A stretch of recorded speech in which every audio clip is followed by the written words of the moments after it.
How much money should I save before buying a house? The short answer is as much as you can. The long answer? We'll talk about that next.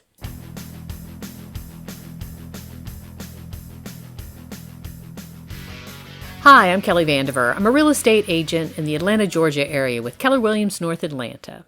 So, how much money should you save before buying a house? Like many answers in life, it will depend.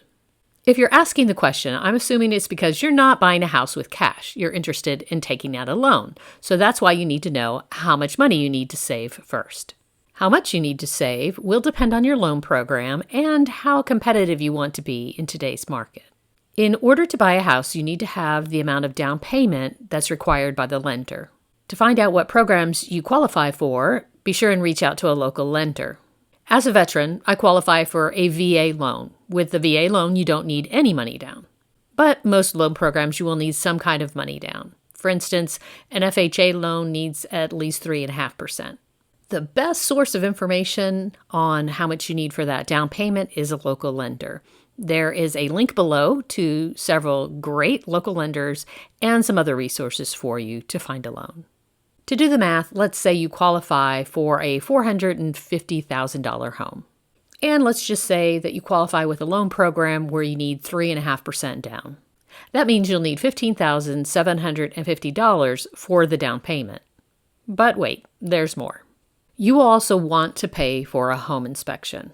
A home inspector will look to see if there are any issues with the house before you buy it. I highly recommend that you never buy a house without first having a home inspection. Budget about $500 for a home inspection. It might be more for a larger property. It might be less for a condo or a townhome. But for our purposes, let's say $500.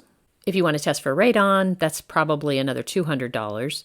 To have your septic tank inspected, that's probably, it'll range, but let's say $175. If your home inspector comes across certain issues in the house, they may recommend that you get additional inspections. For instance, they're not experts on HVAC systems.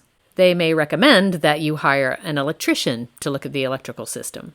Do have in mind that you may need more money to do some additional inspections. For our case today, let's just assume you're doing a $500 home inspection. So now our total is $16,250 that you need available.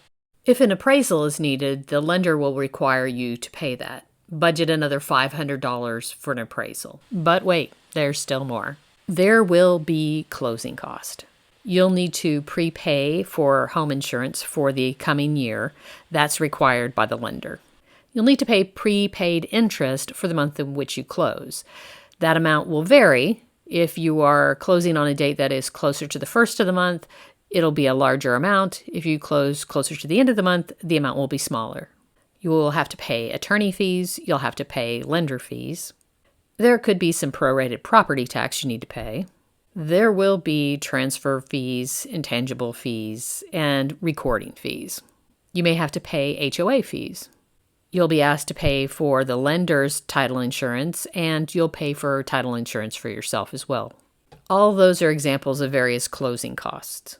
Expect to pay another 2 to 3% of the purchase price as part of closing cost.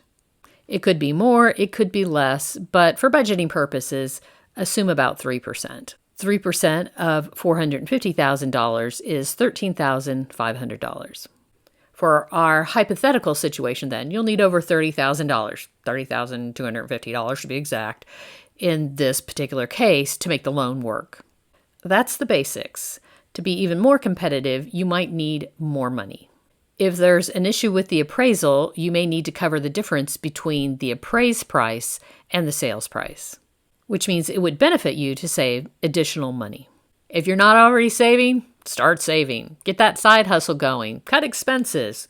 Start putting away that money. Because now you know the answer to the question, how much money should I save before buying a house?